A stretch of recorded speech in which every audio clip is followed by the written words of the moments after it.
विज्ञान भारती इति नामिने वाञ्छाकल्पतरुभ्यश्च कृपा सिन्धुभ्य एव च पतितानां पावनेभ्यो वैष्णवेभ्यो नमो नमः।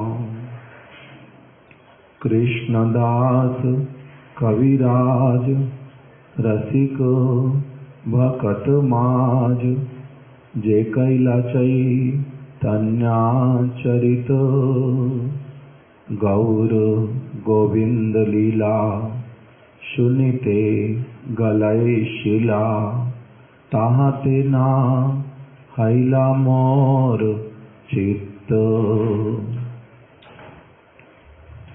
श्री कृष्ण चैतन्य प्रभु नित्यानंदा श्री अद्वैत गदाधर शिवासादि गौर भक्त वृंद।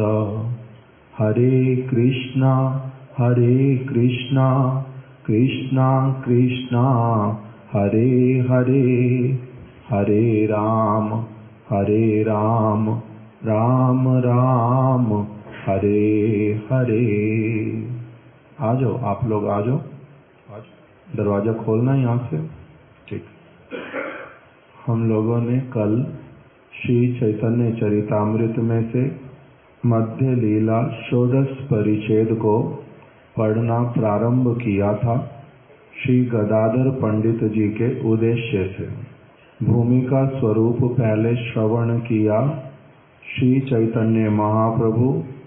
उन्होंने श्री नवद्वीप धाम में अवतरित होकर के बहुत सारी लीलाएं करने के पश्चात निमाई पंडित के रूप में कुछ समय तक वहाँ पर वास किया। फिर अपने पिताजी के श्राद्ध कार्य करने के उद्देश्य से गया जी में गए। वहाँ पर श्री ईश्वरपुरी पाद जी का उन्हें पुनः दर्शन हुआ और उनका चरण आश्रय वहीं पर करने की लीला का आविष्कार किया। गुरु के पद पर उनको स्वीकार किया और उनसे महामंत्र कृष्ण नाम और कृष्ण मंत्र दोनों वस्तुएं प्राप्त की। और फिर प्रेम में, कृष्ण प्रेम में पागल प्राय हो करके उन्होंने अवस्थान किया। नवद्वीप धाम में लौट करके आए। अब किंतु जो विद्यार्थियों को पढ़ाने इत्यादि वाली उनकी लीला वो संपूर्ण हो गई। अब सब कुछ जो भी वर्णन करते हैं, बोलते हैं, वो कृष्ण परक ही बोलते हैं। वहाँ पर कीर्तन प्रारंभ किया। सारी रात कीर्तन करते हैं अपने अंतरंग परिकरों को लेकर के। बाद में नित्यानंद प्रभु और हरिदास ठाकुर के माध्यम से नवद्वीप धाम में नाम का प्रचार करवाया। जगाई मधाई का उद्धार हुआ। महाप्रभु ने सन्यास ग्रहण करने की लीला को प्रदर्शित किया। सन्यास ग्रहण करके शांतिपुर में आ गए। जाना चाहते थे वृंदावन। वहीं पर शची माता के आदेश से जगन्नाथपुरी में स्थायी वास को स्वीकार किया। जगन्नाथपुरी में आ गए। बहुत सारे भक्तों के ऊपर कृपा किया। सार्वभौम भट्टाचार्य जी का शोधन हुआ और महाराज प्रताप रुद्र के साथ में उनके ऊपर कृपा करके उनको भी महाप्रभु ने अपना संग प्रदान किया। हरिदास ठाकुर, गदाधर पंडित, जगदानंद पंडित इत्यादि बहुत से भक्त उन्होंने स्थायी रूप से जगन्नाथपुरी में रहना प्रारंभ किया। महाप्रभु की जगन्नाथपुरी में भी बहुत सारी विशेष लीलाएं प्रकटित हुई। समय समय पर महाप्रभु ने इच्छा प्रकटित की कि मैं वृंदावन जाना चाहता हूँ, एक बार वहाँ पर जाऊंगा, दर्शन करूंगा और कुछ समय रहूंगा, फिर लौट करके आ जाऊंगा। किंतु श्री सार्वभौम भट्टाचार्य और श्री राय रामानंद इन दोनों भक्तों के आग्रह पर पुनः पुनः महाप्रभु रुक जाते। किसी एक समय महाप्रभु ने इन दोनों भक्तों को आलिंगन करके बड़े मधुर वचन के साथ में कहना प्रारंभ किया कि मेरी बहुत अभिलाषा, मैं वृंदावन जाना चाहता हूँ। आप लोग 2 वर्ष से मेरे को जाने नहीं दे रहे हो और आपकी सम्मति के बिना मैं यहाँ से जा नहीं सकता। मैं आपके प्रेम से बंधा हुआ हूँ, इसीलिए आप लोग मेरे को सम्मति प्रदान करो जिससे कि मैं वृंदावन जा कर के लौट आऊँ। दोनों श्री सार्वभौम भट्टाचार्य और राय रामानंद जी ने मन मन में विचार किया कि ये हमारे प्रभु हैं, हम इनके नित्य दास हैं। प्रेम के कारण कभी कभी कुछ हट करके हमने समय समय पर इनको रोक तो लिया है, किंतु तब भी एक सेवक के लिए प्रभु के साथ में हट करना अच्छा नहीं होता। प्रभु के हृदय की कामना को जान करके उसके अनुरूप ही आचरण करना चाहिए। इस प्रकार का विचार उन्होंने जब लिया तब निवेदन करते हुए कहा कि अब हम लोग आपको जो पहले बार बार रोकते थे उस भावना से नहीं रोक रहे, किंतु अभी हमारा सचमुच में एक विचार है कि अभी चातुर्मास्य का समय, स्थान स्थान पर वर्षा हो रही है, चलने में वहाँ तक कहीं पर भी मार्ग में असुविधाओं का बहुत सारा सामना करना पड़ेगा। चातुर्मास्य बीत जाए, विजयादशमी आ जाए, चातुर्मास्य नहीं 3 मास वर्षा वाले व्यतीत हो जाएं और उसके बाद में विजयादशमी आने पर आप स्वेच्छा पूर्वक वृंदावन जाएं तो अच्छा होगा। उन्होंने विचार किया कि प्रभु सने अति हट कबू भालो नहीं। अपने आराध्य देव के साथ में, अपने पूजनीय के साथ में कभी भी हट करना, अधिक हट करना अच्छा नहीं होता। इसीलिए महाप्रभु की बात मान ली। अभी विजयादशमी का दिन उपस्थित हुआ और महाप्रभु जगन्नाथ मंदिर में गए, जगन्नाथ देव की आज्ञा ग्रहण की और जो प्रसाद मिला अपनी माता शची के लिए और नवदीप के भक्तों के लिए, उस प्रसाद को अपने साथ में ले लिया और जगन्नाथपुरी की ओर चल पड़े। उनके प्रति अत्यधिक आदर होने के कारण बहुत सारे उड़ीसा के भक्त लोग भी उनके पीछे पीछे चले। किसी एक स्थान पर पहुंच करके महाप्रभु ने उन सबको कहा कि अब आप और आगे मत चलो, आप लोग यहीं से ही अपने स्थानों पर, घर पर लौट जाओ। वो लोग चले गए, किंतु तब भी महाप्रभु के कुछ अंतरंग परिकर वो उनके साथ साथ में ही चलने लगे। चलते चलते महाप्रभु भवानीपुर नामक स्थान पर पहुंच गए। वहीं पर ही राय रामानंद जी पालकी के ऊपर चढ़ करके महाप्रभु और उनके साथ में जो भक्तगण सबके लिए प्रसाद जगन्नाथ जी का लेकर के आ गए। महाप्रभु ने प्रसाद इत्यादि ग्रहण किया, रात्रि में वहीं पर ही रहे, अगले दिन भुवनेश्वर में पहुंच गए। फिर उससे आगे चलते हुए कटक तक पहुंचे। वहीं पर ही महाराज प्रताप रुद्र ने भी आकर के महाप्रभु के साथ में भेंट की और उनका बहुत जो एक प्रीतिपूर्ण व्यवहार उसके देख करके महाप्रभु उनके प्रति बड़े संतुष्ट हुए, उन्हें आलिंगन इत्यादि किया। अभी महाप्रभु आगे चले जाएंगे। उसी समय जो महाराज प्रताप रुद्र उन्होंने अपने बहुत सारे सेवकों को साथ में भेजा। कुछ महाप्रभु से आगे जाएंगे, कुछ महाप्रभु के पीछे रहेंगे, कुछ लोग साथ साथ में चलेंगे। महाराज प्रताप रुद्र ने कहा, स्थान स्थान पर जाकर के जितना शीघ्र हो वहाँ पर आप लोग अच्छे अच्छे स्थान बना दो। महाप्रभु जब पहुँचे उनके रहने की सुंदर व्यवस्था होनी चाहिए, किसी वस्तु का कोई असुविधा ना हो, साथ में लोग रहो।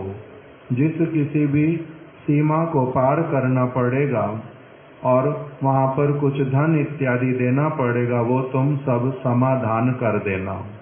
और किसी भी प्रकार से कोई इनको अनिष्ट करने के लिए यदि आए तो उसको भी पूरी तरह से इनसे दूर रखना। इस प्रकार से अपने सेवकों को महाप्रभु के साथ में भेज दिया। कुछ आगे गए, कुछ पीछे रहे, कुछ साथ में गए। महाराज प्रताप रुद्र का इस प्रकार का महाप्रभु के प्रति अत्यंत एक हृदय से उनके सेवा करने का वृत्ति पूर्ण रूप में जागृत हो उठा। अभी महाप्रभु चल दिए। मार्ग में जो महाराज प्रताप रुद्र की रानियां, उन्होंने अपने घोड़ों की पालकियों के ऊपर बैठ करके महाप्रभु के दर्शन किए और वो पर्दे में ही रही, दूर से दर्शन किया, पास में नहीं आए। किस लिए? क्योंकि महाप्रभु किसी भी स्त्री शरीरधारी भक्त से मिलते नहीं थे और उनके सामने कोई भी स्त्री शब्द तक भी उच्चारण नहीं करता था।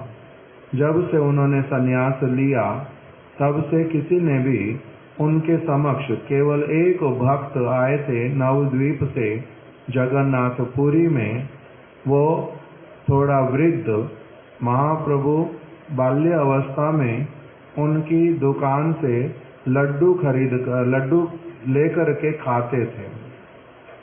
वही उसका नाम था परमेश्वरिया। वही भक्त आए थे और उन्होंने कहा था कि मैं अपनी स्त्री के साथ में आया हूँ। किंतु महाप्रभु उसको सुनने के साथ साथ में मुख नीचे कर लिया, थोड़ा लज्जित अनुभव किया और अपने भक्तों को कह भी दिया कि ये अभी जानते नहीं हैं हमारा सन्यासी होने के कारण कैसा आचरण है। इन्होंने सरल भाव से बोल दिया, कोई बात नहीं, किंतु स्त्री शब्द भी कान से सुनते नहीं थे इस सन्यास लेने के पश्चात में। इसलिए महाप्रभु के लिए कीर्तन में बतला दिया, न्यासी कुल नायक, गृही कुल शिक्षक। जब तक गृहस्थ आश्रम में रहे तब तक आदर्श गृहस्थ को कैसा होना चाहिए उसका भली भांति शिक्षा दिया, गृहजन शिक्षक। उसके बाद में न्यासी कुल नायक। किंतु जब से सन्यास लिया, सन्यास धर्म का कितना श्रेष्ठ रूप में पालन करना होता है, उन्होंने उसका साक्षात शिक्षा प्रदान किया। इसीलिए महाराज प्रताप रुद्र की जो पत्नियां, उन्होंने दूर से ही महाप्रभु का दर्शन किया और एक आवरण लेकर के, पालकी में पर्दा लगा हुआ आवरण उसी को दूर से अपने आप से उन्होंने महाप्रभु का दर्शन किया। साक्षात प्रताप रुद्र महाराज उनको सामने लाए नहीं, इसीलिए कविराज गोस्वामी ने वहां पर बोल दिया। उससे हुआ क्या? प्रभुर दर्शन सबे हैला प्रेममय, कृष्ण कृष्ण कहे नेत्रे अश्रु वर्षय। महाराज प्रताप रुद्र की जो पत्नियां, उन्होंने दूर से ही भले ही महाप्रभु का दर्शन किया, किंतु महाप्रभु के दर्शन का ऐसा प्रभाव जिससे कि उन सभी के मन में भी एकदम से कृष्ण प्रेम प्राप्त करने के लिए लालसा जागृत हो उठी। वो भी कृष्ण कृष्ण, जिह्वा उनकी अपनी आप से कृष्ण कृष्ण बोलने लगी और उनको नेत्रों से उनके अश्रु प्रवाहित होने लगे। उसी के लिए कह दिया कि महिषियों ने दूर से प्रणाम किया और दर्शन किया, इसीलिए एमन कृपालु नहीं सुनि त्रिभुवने, कृष्ण प्रेम है जार दूर दर्शने। जिनका बहुत दूर से दर्शन करने पर भी क्या हो जाता है?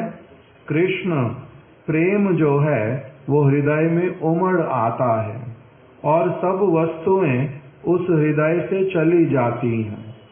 ऐसे वाले गौरांग महाप्रभु कितना कृपामय है। एमन कृपालु नहीं सुनि त्रिभुवन, त्रिभुवन में इनसे अधिक कृपालु और कोई नहीं है। जिनके दूर दर्शन से ही क्या होता है? कृष्ण प्रेम हृदय में उमड़ आता है।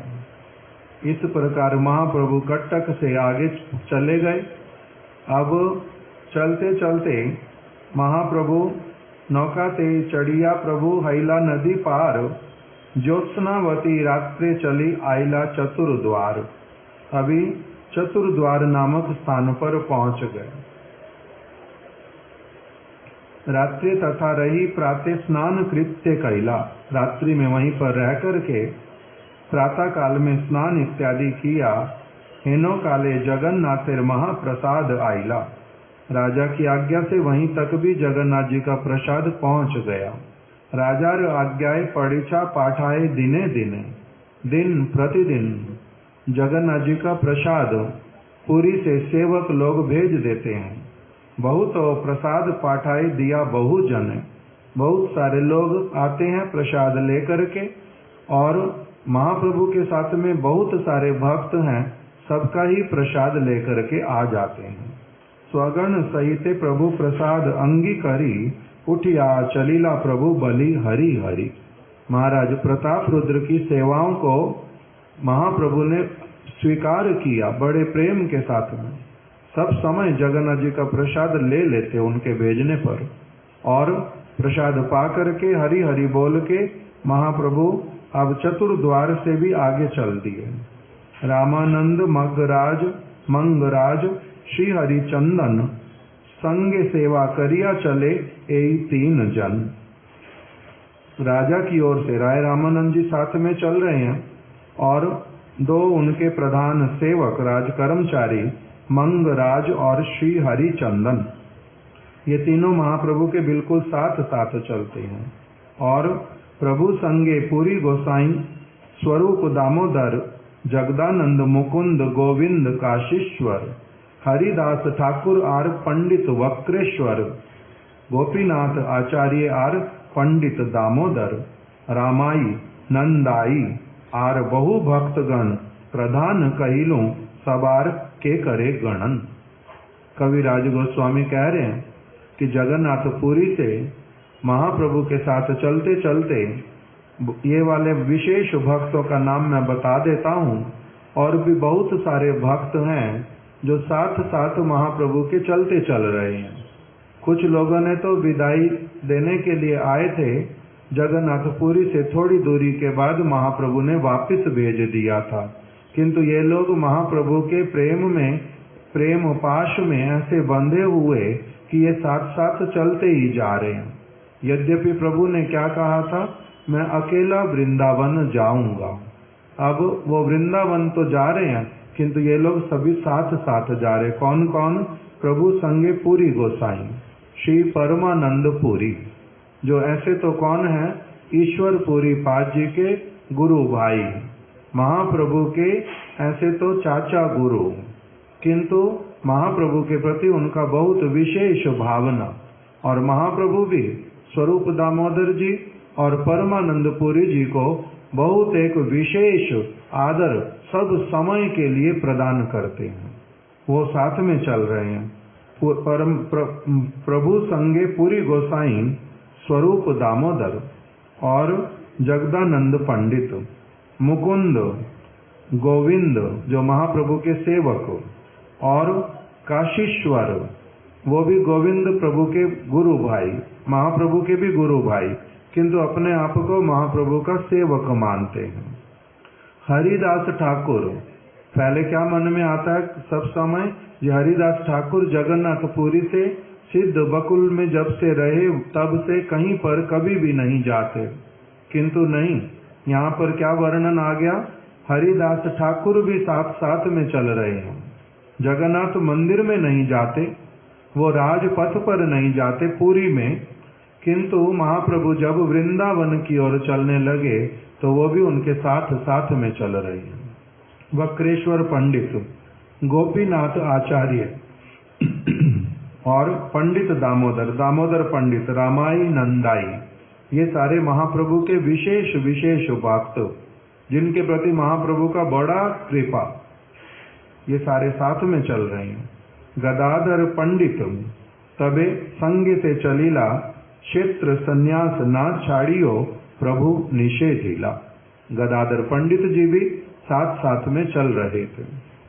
महाप्रभु ने उनको क्या कह दिया कि गदाधर आप क्षेत्र संन्यास ना छाड़ियो, आप अपने क्षेत्र संन्यास का जो प्रतिज्ञा, उसको जो संकल्प आपने लिया हुआ उसको आप नहीं छोड़ना। ऐसा महाप्रभु ने उनको पहले से ही कहा था, पहले से ही कहा था जगन्नाथपुरी से चलते समय थोड़ी दूरी पर आने पर ही, कि आप अपने क्षेत्र संन्यास को नहीं छोड़ना। श्रील भक्ति विनोद ठाकुर जी ने अपने अमृत प्रवाह भाष्य में वर्णन कर दिया क्षेत्र संन्यास किसको कहते हैं, जो कि गदाधर पंडित जी ने ग्रहण किया था। वो क्या होता है, उसके लिए भक्ति विनोद ठाकुर जी कह रहे हैं, जो लोग अपने पूर्व वास गृह को त्याग करके किसी विशेष विष्णु तीर्थ में अर्थात पुरुषोत्तम क्षेत्र या फिर नवद्वीप धाम या मथुरा मंडल आदि में अकेले अथवा सपरिवार परमार्थ बुद्धि के साथ में वास करते हैं, उनके आश्रम को क्षेत्र संन्यास कहा जाता है। इन्होंने क्षेत्र संन्यास लिया था। किसको कह दिया क्षेत्र संन्यास? कि ऐसा व्यक्ति जो कहीं पर भी रहता है, वास करता है, अपने वास स्थान को पूरी तरह से छोड़ करके और फिर वो किसी विष्णु तीर्थ में आश्रय लेता है, आकर के रहने लगता है। नवद्वीप धाम हो, जगन्नाथपुरी हो, अथवा मथुरा मंडल इत्यादि, वृंदावन, गोवर्धन, नंदगांव इत्यादि किसी भी स्थान पर आकर के यदि वो वास करना प्रारंभ करते हैं, किंतु कैसे वास करते हैं? कभी अकेले भी आ सकता व्यक्ति, कोई परिवार के साथ में भी आ सकता, किंतु कैसे वास करते हैं वहां पर? परमार्थ बुद्धि के साथ में, अर्थात वहां पर अब संसार वाला कोई भी कार्य जो वो करते थे वो कार्य अब नहीं करेंगे, अर्थात व्यवसाय इत्यादि नहीं करेंगे। अपने भोजन के लिए, वास के लिए और किसी भी भविष्य की औषधि इत्यादि के लिए जो वहां पर कोई भी काम नहीं करेंगे, केवल आकर के रहेंगे और परमार्थ बुद्धि से, अर्थात सब समय वो हरि कथा, हरि कीर्तन, हरि नाम, वैष्णव सेवा, इसी में ही पूरी तरह से निमग्न रह करके धाम में वास करेंगे। भले वो अकेले रहें अथवा अपने परिवार के सदस्यों के साथ में भी रहें, तब उनके आश्रम का नाम क्या हो जाता है? कि वो ब्रह्मचारी हैं या गृहस्थ हैं या वानप्रस्थी हैं या सन्यासी हैं, तो कहते हैं नहीं, ये चारों आश्रमों से उनका नाम अब अलग हो जाता है। अगर कोई व्यक्ति अकेला रहता है, ब्रह्मचारी है, तब भी उसको कहते हैं ये क्षेत्र सन्यासी हुआ। कोई व्यक्ति गृहस्थ है किंतु अब वो भी पारमार्थिक बुद्धि से वहां वास करता है, तो वो भी क्या कहलाते हैं? क्षेत्र सन्यास इन्होंने ले लिया है। और यदि कोई वानप्रस्थी होता है तब भी उसको क्षेत्र सन्यास लेना ही बोलते हैं। सन्यासी है तब भी उसका क्षेत्र सन्यास है। तो इस प्रकार से जो परमार्थ बुद्धि के साथ में अपने पूर्व स्थान को छोड़ करके जो विष्णु तीर्थ में, विष्णु धाम में आश्रय लेता है, उसको क्या कहते हैं? क्षेत्र सन्यासी। उनके आश्रम का नाम क्षेत्र सन्यास। सार्वभौम भट्टाचार्य यही रूप क्षेत्र सन्यास उक्त होइया छे। सार्वभौम भट्टाचार्य जी ने भी, यद्यपि वो अपनी पत्नी के साथ में, अपनी पुत्री के साथ में, अपने बहुत ही निकट में बहन और बहनोई भी उनके रहते थे, आना जाना भी होता था, और वो राजा के जो पुरोहित इत्यादि का सेवा भी करते थे, किंतु सारा कुछ परमार्थ बुद्धि से करने के कारण सार्वभौम भट्टाचार्य जी को भी क्या कहा जाता है कि वो क्षेत्र सन्यासी थे। केवल गदाधर पंडित नहीं, किंतु गदाधर पंडित भी क्षेत्र सन्यासी थे। अर्थात मैं अब जो ये श्री जगन्नाथपुरी क्षेत्र का सीमा है, इसको लांग करके मैं किसी अन्य स्थान पर अब और नहीं जाऊंगा। जो इस प्रकार का व्रत ले लेता है उसको कहते हैं क्षेत्र सन्यासी। तो इन्होंने क्षेत्र सन्यास लिया हुआ था। भक्ति विनोद ठाकुर जी ने और एक बात बोल दी, यही आश्रम ही कली काले उपयुक्त वानप्रस्थ धर्म। कह रहे हैं जो इस प्रकार का यही जो आश्रम है, कौन सा आश्रम? क्षेत्र सन्यास वाला आश्रम। इसी को ही कलयुग में वास्तविक रूप में क्या कहते हैं? वानप्रस्थ धर्म। तो महाप्रभु ने गदाधर पंडित जी को क्या कहा? गदाधर पंडित साथ साथ चल रहे थे, चलना चाहते थे, क्षेत्र मंडल की सीमा से बाहर जाना चाहते थे महाप्रभु के साथ साथ में। इसलिए महाप्रभु ने उनको निषेध किया। क्या कहा? गदाधर क्षेत्र सन्यास ना छाड़ियो, प्रभु निषेधिला। महाप्रभु ने उनको निषेध किया, जय गदाधर तुमने क्या किया हुआ है? क्षेत्र सन्यास ग्रहण किया हुआ है, इसीलिए अपना क्षेत्र सन्यास वाला जो संकल्प, प्रतिज्ञा, उसको भंग नहीं करना। तुम मेरे साथ साथ में और आगे नहीं चलना। किंतु गदाधर पंडित जी ने क्या कहा? पंडित कहे, जहां तुम्ही सेई नीलाचल। आप जिस स्थान पर हो वही मेरे लिए क्या है? नीलाचल। वही मेरे लिए क्षेत्र मंडल है, वही जगन्नाथपुरी है, वही तो धाम है।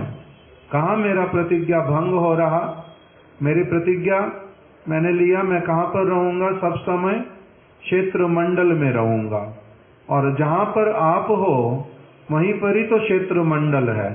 तो इसीलिए मेरी प्रतिज्ञा कहाँ भंग हो रही है? प्रभु आप मेरे को क्यों निषेध कर रहे हो?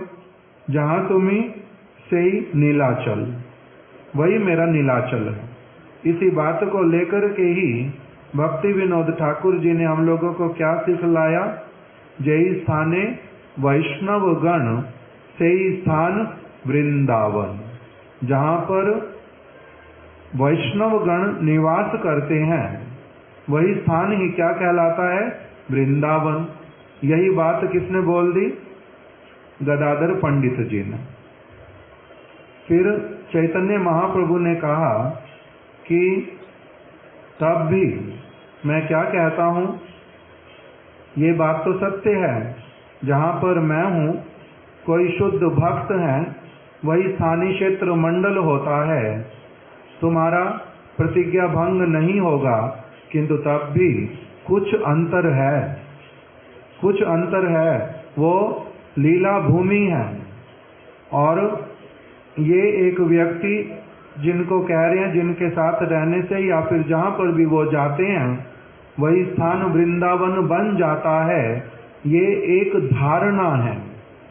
ये इसमें बहुत सारा लाभ मिल जाता है, किंतु जैसे धाम में रहने का पूर्ण लाभ होता है, उसमें और इसमें कुछ अंतर रह सकता है, अंतर है। यदि महाप्रभु ऐसा कहें कि इसीलिए तुम्हें क्या करना चाहिए, तब भी तुम्हें कहाँ रहना चाहिए, क्षेत्र मंडल के अंतर्गत ही रहना चाहिए। यदि महाप्रभु ऐसा कहें, उसके लिए गदाधर पंडित जी ने साथ साथ में क्या उत्तर दे दिया, यदि आप ऐसा कहते हैं तो मेरा कहना क्या है, क्षेत्र संन्यास मोर जाऊक रसातल।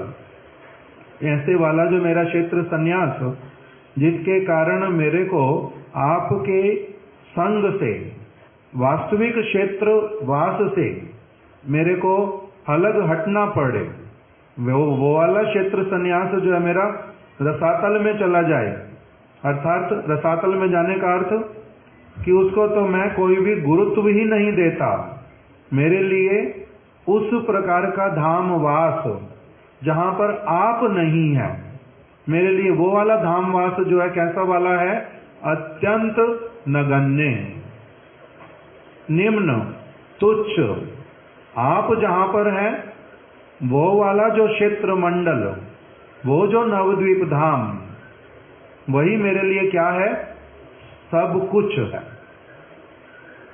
क्षेत्र संन्यास मोर जाऊक रसातल, वो वाला मेरा क्षेत्र संन्यास कहाँ चला जाए, रसातल में जाए भले ही, मेरे को उसका चिंता नहीं है।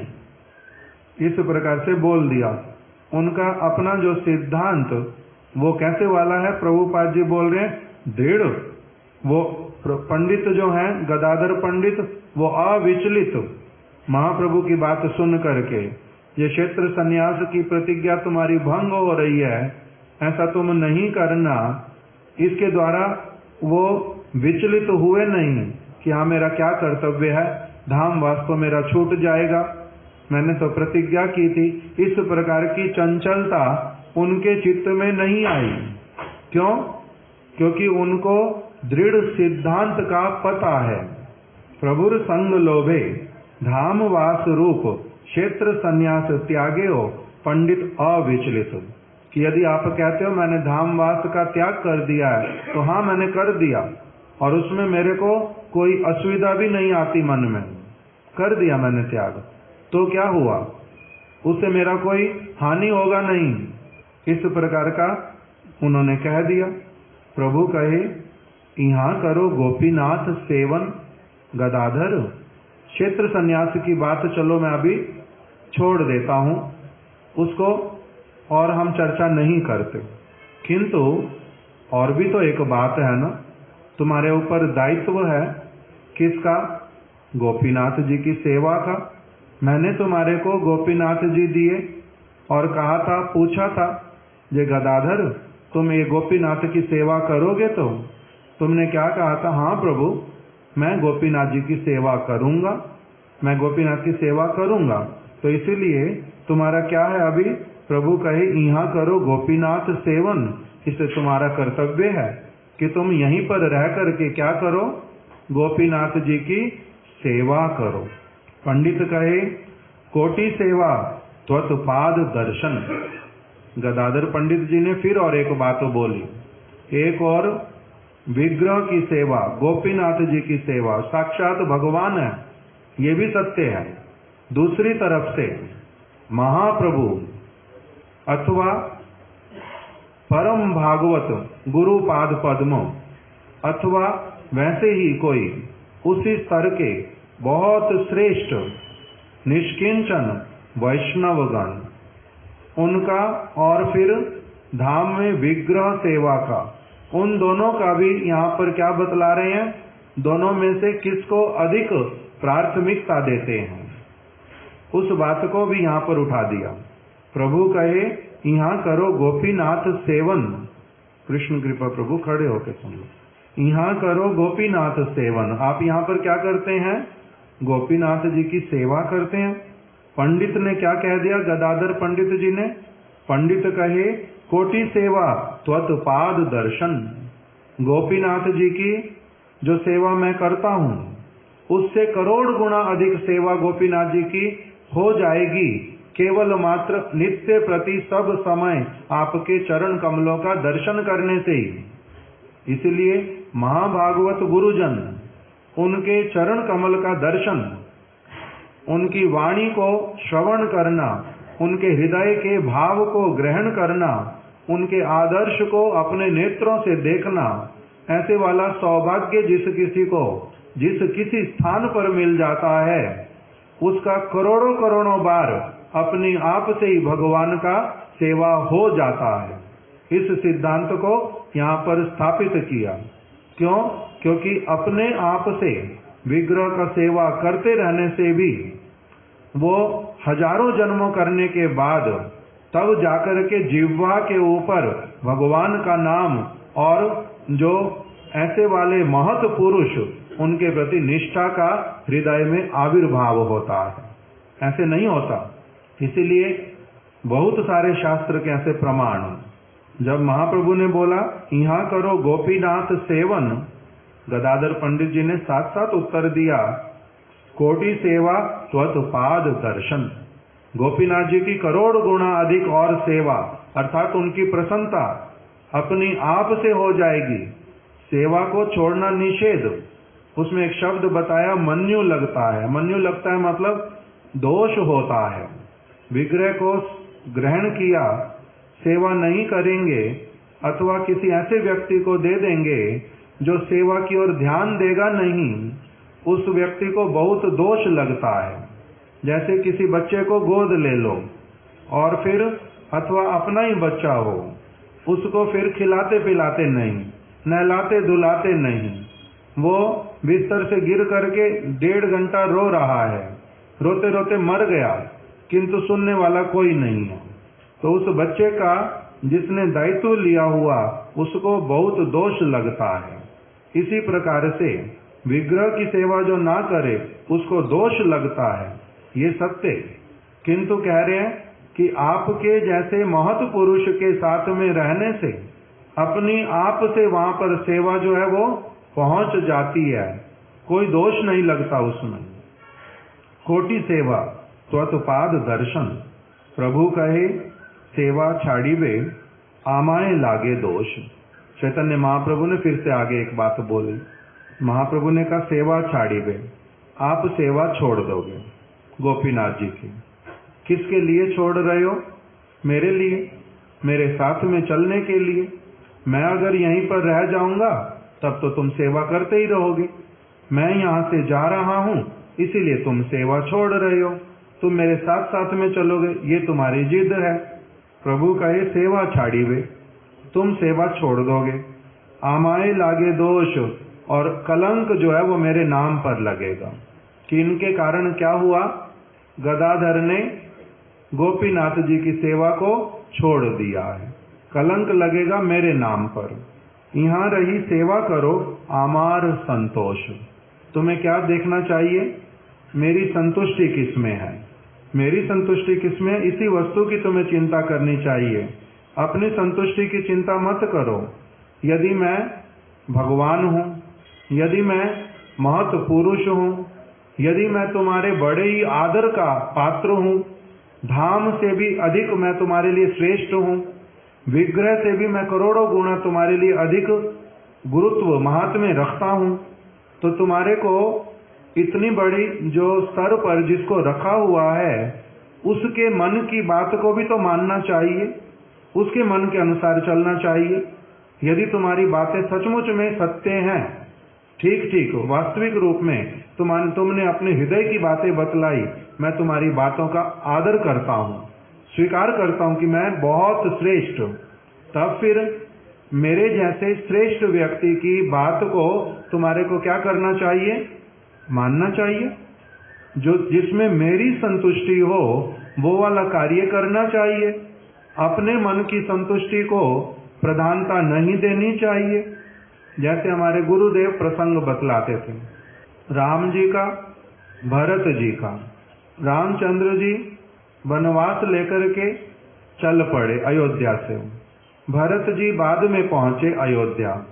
राम जी, लक्ष्मण जी, सीता जी जा चुके थे वन के लिए, और भरत जी ने जब सुना सारी बात को, तब उनको माता कैकेयी के प्रति बहुत ही अधिक वितृष्णा वाला भावना आया, घृणा वाला। तब भी सभी लोगों के कहने पर भरत जी ने इच्छा किया, मैं भगवान राम के पास जाऊंगा और उनको लौटा करके लेकर के आऊंगा, माताओं को भी लेकर के जाऊंगा। माता कौशल्या इत्यादि के कहने पर कैकेयी को भी साथ में ले लिया। लेना चाहते नहीं, किंतु सभी को लेकर के, बहुत सारे अयोध्या वासियों को लेकर के चल दिए थे। कहां पर? जहां पर रामचंद्र जी निषाद राज इत्यादि से पूछ करके आगे बढ़ते बढ़ते पहुंच गए। दूर से लक्ष्मण ने देखा था भरत जी आ रहे हैं, ध्वज दिखलाई दे रहा है अयोध्या का, रथ के ऊपर आ रहे हैं। ये अभी राजा बन करके हम लोगों को सब समय के लिए मारने के लिए आ रहा है कि 14 वर्ष बाद भी हम लौट करके राज्य ना ले लें। इसीलिए धनुष और बाण पकड़ लिया, भरत जी के ऊपर प्रहार करेंगे, बाण चलाएंगे। राम जी ने रोक दिया। जे लक्ष्मण बिना कुछ सोचे विचारे देखे बिना, उनकी तरफ से कोई बाण आया नहीं, उन्होंने कोई घोषणा किया नहीं, दूर से बहुत दिखाई दे रहे हैं। इस प्रकार का मन में अपनी आप से धारणा बनाना ये बुद्धिमानी नहीं है। इसलिए शांत रहो, देखो तो सही क्या करते हैं, तब फिर देखा जाएगा हमारा क्या कर्तव्य है। धैर्य धारण करो, इतना शीघ्रता क्यों करते हो? रोक दिया। भरत जी आ गए। भगवान राम का बात सत्य हुआ, वो तो चरणों में पड़ गए। सभी लोगों का मिलन हुआ, सभी लोग राम जी के विरह में तड़प रहे। सभी लोग चाहते हैं साथ में लेकर के चले जाएं, किंतु राम जी जाएंगे नहीं। रघुकुल रीत सदा चली आई, प्राण जाए पर वचन न जाई। पिता ने वचन दिया था, इसीलिए उनके वचन को ही पूरा कर रहा हूं, वापस लौट करके नहीं जाऊंगा। भरत जी की बहुत जिद, राम जी का निर्णय करना कठिन होता जा रहा, इसीलिए सभा को बिठाया गया। सभापति बने जनक महाराज, दोनों पक्ष की बात सुनेंगे। एक तरफ अकेले राम, दूसरी तरफ भरत जी और पूरे अयोध्या के वासी। जनक महाराज का किसी के मन में विचार आ सकता था कि ये अपनी आप ही किसका पक्ष लेंगे? राम जी का ही, कि लौट जाएं। क्यों? क्योंकि उनकी पुत्री का अभी अभी विवाह हुआ और वन में चलना शुरू कर दिया, इसलिए वो उनका पक्ष लेंगे। किंतु जनक महाराज ऐसे वाले नहीं, वो बहुत उच्च कोटि के भक्त, परम निर्णायक, निरपेक्ष विचार करने वाले। इसलिए किसी के मन में ये बात आई ही नहीं कि वो उनका पक्ष ले लेंगे। उनको बिठाया। भरत जी की बातें सारी पहले सुनाई गई, फिर राम जी ने अपनी बातें बोली, फिर से भरत जी ने कुछ पक्ष उठाए, फिर राम जी ने कुछ बोला। जब जनक महाराज जी ने बोलना प्रारंभ किया, दोनों की सारी बातें सुनते सुनते, तब जनक जी ने कहा, ये भरत के प्रेम का पलड़ा बहुत भारी है। तब भरत जी को लगा कि अवश्य ही अभी ये निर्णय देंगे कि मेरी बात मान ली जाए, राम जी मेरे साथ में चलें। किंतु इन्होंने साथ साथ क्या बोल दिया फिर जनक महाराज जी ने? प्रेम का पलड़ा भरत जी का भारी, किंतु प्रेम का एक नियम होता है। जो प्रेमी व्यक्ति, प्रेमी कौन है? भरत जी। प्रेम करते हैं किसके प्रति? राम जी के प्रति। बड़े कौन है? राम जी। छोटे कौन है? भरत जी। विषय है राम, आश्रय है भरत। आश्रय को विषय के मन के अनुसार चलना चाहिए, वही वास्तविक प्रेम कहलाता है। तो इसलिए क्या करना चाहिए? जो राम जी चाहते हैं भरत को वही स्वीकार करना चाहिए। राम जी ने स्वीकार किया कि मैं राज्य पद स्वीकार करता हूं, किंतु साक्षात रूप में जाके राज्य करूंगा नहीं, आप मेरे प्रतिनिधि बन करके वहीं पर सारा कुछ संभालेंगे। मेरी पादुका लेकर के आप जाओ और वही सिंहासन पर स्थापित करके आप उनके प्रतिनिधि बन करके राज करो, राजपाट चलाओ। इस प्रकार से उपदेश किया। तो किसके मन की बात चलेगी? प्रेम में विषय वस्तु की, गुरु वस्तु की।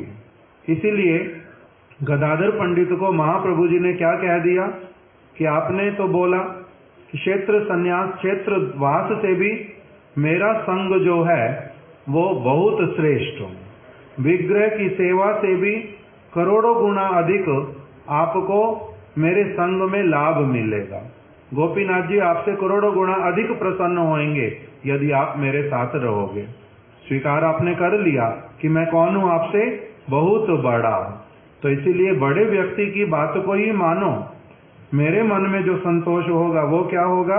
यहाँ रही सेवा करो, आप जगन्नाथपुरी में ही रहो, गोपीनाथ जी का सेवा करो, इसी में मेरी संतुष्टि होगी। ये अब महाप्रभु ने बोल दिया। पंडित ने क्या कहा आगे? जगदानंद श्री गदाधर पंडित जी ने कहा, पंडित कहे सब दोष आमारो ऊपर। आप केवल जगत के लोग जो हैं आपको दोष देंगे, आपके ऊपर कलंक लगेगा, इसीलिए आपको चिंता हो रही है। क्योंकि महाप्रभु ने बोल दिया था सेवा छाड़ी बे, तुम सेवा छोड़ोगे, आमाए लागे दोष, मेरे को दोष लगेगा। तो अभी गदाधर पंडित जी ने क्या कहा? आपको दोष लगेगा क्योंकि मैं आपके साथ जाऊंगा। पंडित कहे सब दोष आमारो ऊपर, मैं सारा दोष अपने ऊपर लेता हूं। तोमा संगे ना जाइबो, मैं जाऊंगा ही नहीं आपके साथ में, मैं नहीं जाऊंगा आपके साथ में।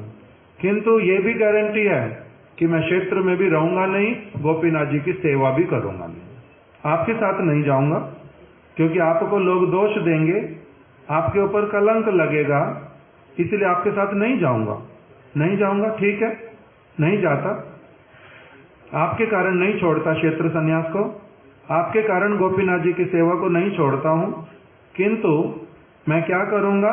तोमा संगे ना जाइबो, जाइबो एकेश्वर, मैं अकेला जाऊंगा, मैं अकेला जाऊंगा, आपके साथ नहीं जाऊंगा। आप अलग रास्ते से जाओ, मैं अलग रास्ते से चला जाता हूं, कोई जरूरी है जी आपके साथ ही चलूंगा। इस प्रकार से कह करके थोड़ा सा रूठ गए, उस प्रकार से रूठ गए, थोड़ा सा अलग से चलने लगे। एकेश्वर आई के देखी ते जाइबो, न जाइबो तोमा लागी, आपके संग के लिए नहीं जाऊंगा, किंतु नवद्वीप जाऊंगा, मैं शची माता के पास जाऊंगा, उनका दर्शन करूंगा। प्रतिज्ञा सेवा त्याग दोष तार आमी भागी, मैंने जो क्षेत्र संन्यास वाली प्रतिज्ञा की थी और जो गोपीनाथ जी की सेवा करने का मैंने वचन दिया था, संकल्प किया था, प्रतिज्ञा और सेवा इन दोनों को त्यागने का जो दोष होगा, तार आमी भागी, मैं उसका भागीदार हूं। मेरे कोई दोष लगे, विधाता दोष दें, जगत के लोग दोष दें, गोपीनाथ जी मेरे प्रति रुष्ट हो, क्षेत्र मंडल जो है, धाम की भूमि चिंतामणि, वो यदि मेरा कोई दोष ले, वो ले, मेरा दोष होएगा। आपको कोई भी, मैं गोपीनाथ जी को कहता हूं, मैं धाम को कहता हूं, मैं समस्त वैष्णवों को कहता हूं, समस्त लोगों को कह रहा हूं कि मेरा अपना प्रतिज्ञा भंग करना, मेरा सेवा त्याग करना, उसके लिए मैं पूरी तरह से उत्तरदायी हूं। ये किसी भी प्रकार से उसके दोष के दोषी नहीं है, ये मैं घोषणा करता हूं। इस प्रकार से अपने ऊपर बात को लेकर के मन के भीतर में रूठ करके गदाधर पंडित जो हैं जगन्नाथपुरी से थोड़ी दूरी के बाद में ही महाप्रभु से अलग चलने लगे। ये तो भली पंडित गोसाई पृथक चलीला, कटक आसी प्रभु तारे संगे आना इला। अभी महाप्रभु अलग चल रहे थे, गदाधर पंडित अलग चल रहे थे, किंतु जब कटक तक पहुंचे, कटक में पहुंच करके क्या हुआ, वहां पर महाप्रभु ने अपने साथ में जो भक्त लोग उनको भेजा चारों ओर कि जाओ देखो जो गदाधर है वो कहां पर पहुंचा है और जहां पर भी क्यों ना हो उसको बुला करके ले आओ कि महाप्रभु जो है बुला रहे। कटक में वहां पर फिर से अपने पास में महाप्रभु ने गदाधर पंडित को अपने निकट बुला लिया। आज समय हो गया, यहीं तक रख देते हैं, कल आगे सुनेंगे। पंडितेर गौरांग प्रेम बुझन न जाए, प्रतिज्ञा श्री कृष्ण सेवा छाड़ीला तृण प्राय। गदाधर पंडित ने क्या किया? कह रहे हैं कविराज गोस्वामी, पंडितेर गौरांग प्रेम बुझन न जाए। गौरांग महाप्रभु के प्रति गदाधर पंडित का जो एक गाढ़ प्रेम है उसको समझ पाना बड़ा कठिन है। बुझन न जाए, वो समझ आ ही नहीं सकता मनुष्य बुद्धि के द्वारा। आगे भी इसके विषय में विशेष विस्तार किया कि प्रभुपाद जी ने इसमें बता दिया 137 प्रभुपाद 137 के अनुभाष्य में, श्री गदाधरेर श्री गौरांग प्रीति कहार ही समान मर्मी अंतरंग बांधव व्यतीत अपर कोनो भक्तेरी बोधगम्य नहीं। कह रहे गदाधर पंडित के हृदय की जो स्थिति उनके जैसा मर्मी, मर्मी मतलब उनके जैसे हृदय वाला व्यक्ति, गदाधर पंडित के समान हृदय वाला, जिसका प्रेम गौरांग महाप्रभु के प्रति उस सीमा वाला हो जो गदाधर पंडित के हृदय के प्रेम की सीमा है, वो केवल समझ पाएगा कि इस प्रकार का जो उनका व्यवहार और उसमें जो सब उनका भावना, उसका उनका जो वो सारा कुछ कह रहे हैं, कर रहे हैं, अंदर में उनके क्या बीत रही है, बाहर में क्या कह रहे हैं, ये सारा कुछ जो है उनके जैसे भक्ति वाले स्तर तक जो व्यक्ति नहीं पहुंचा, वैसे वाला मर्मी जो नहीं बना, वो नहीं समझ सकता। उसके विषय में क्या कहा जाए, वो नहीं समझ सकता। पंडितेर गौरांग प्रेम बुझन न जाए। प्रभुपाद जी ने ऊपर लिख दिया, गदाधर पंडित की जो गौरांग महाप्रभु के प्रति प्रीति है, जो संबंध है, वो क्या है? केवला प्रीति। केवला प्रीति क्या होती है? भागवत में उसके लिए अलग अलग शब्द बतलाए। अनन्या भक्ति, एकांतिक भक्ति, उत्तमा भक्ति, केवला भक्ति। जो गौरांग महाप्रभु के प्रति इनकी केवला भक्ति थी, केवला प्रीति, वो ऐश्वर्य मुग्धिर बोधातीत, जो ऐश्वर्य के द्वारा मुग्ध रहते हैं, उनके लिए समझना ये सारा कुछ कठिन। ऐश्वर्य से मुग्ध रहते हैं मतलब जो अभी क्या एक शब्द आता है, गुरु के कौन से सेवक बनो? विश्रम्भ सेवक। गुरु की सेवा दो प्रकार से होती है, एक गौरव बुद्धि से, एक विश्रम्भ बुद्धि से। तो इन्होंने जो विश्रम्भ बुद्धि से इनका जो महाप्रभु के साथ में संबंध वो अलग, और जो गौरव प्रीति रखते हैं, ऐश्वर्य मुग्ध होते हैं, उनका संबंध अलग होता है। इसीलिए बोल दिया, पंडितेर गौरांग प्रेम बुझन न जाए। उनके इस गौरांग प्रेम को समझना केवल उसके लिए संभव जो कैसा होगा? उनके जैसा मर्मी, उनके समान स्तर वाले हृदय वाला, उनके जैसा समर्पित आत्मा, उनके जैसा प्रेम का पात्र, वो समझ पाएगा। दूसरा कोई नहीं समझ पाएगा उनके इस व्यवहार को। इन्होंने क्या किया? प्रतिज्ञा श्री कृष्ण सेवा छाड़ीला तृण प्राय। तृण प्राय मतलब उन्होंने प्रतिज्ञा को, क्षेत्र संन्यास को और गोपीनाथ जी की सेवा को तिनके के समान छोड़ दिया। तिनके के समान छोड़ना क्या होता है? तिनका कोई ध्यान रखता है कहां पर है, क्या करना उसका? छोटा सा तिनका कोई उड़ जाए, कोई उसकी केयर करता है? उसको कोई ध्यान देता है? इन्होंने गोपीनाथ जी को और अपने क्षेत्र संन्यास की प्रतिज्ञा को तृण के समान छोड़ दिया। गौरांगेर संग लोभे भगवद सेवा क्यों अनायासे हेलाए छाड़िया दिलन दिते प्रस्तुत होइलन। अनायासी इनको कोई कष्ट हुआ नहीं, मैं धाम से जा रहा हूँ, मेरे को दुख होएगा, मेरे को क्यों जाना पड़ रहा धाम से, धाम मेरे से अलग क्यों हट रहा, वैष्णव क्यों जा रहे मेरे से अलग, मैं वैष्णव के बिना कैसे रहूंगा। ये सारा कुछ जो हृदय का समझने वाला जो भावनाएं सारा होता है, इनका क्या हो रहा है, होना एक स्तर पर होता है, मैं धाम को कैसे छोड़ूं।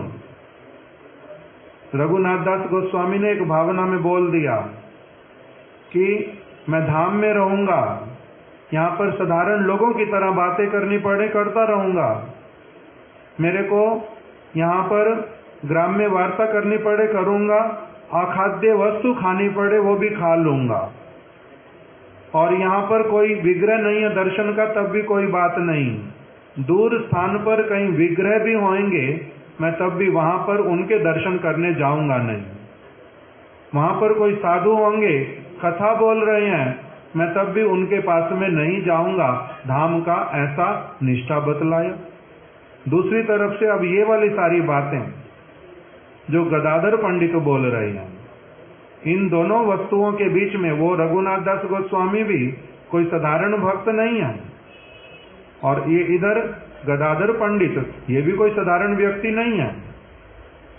इन दोनों के विचारों को किस प्रकार से वास्तविक रूप में समझ करके भावना अपनी जो शुद्ध वाली है रूपानुग विचारधारा, उसको वो क्या है, उसको कैसे हृदय में धारण करना चाहिए, इसके विषय में अब हम लोग कल आगे श्रवण करेंगे।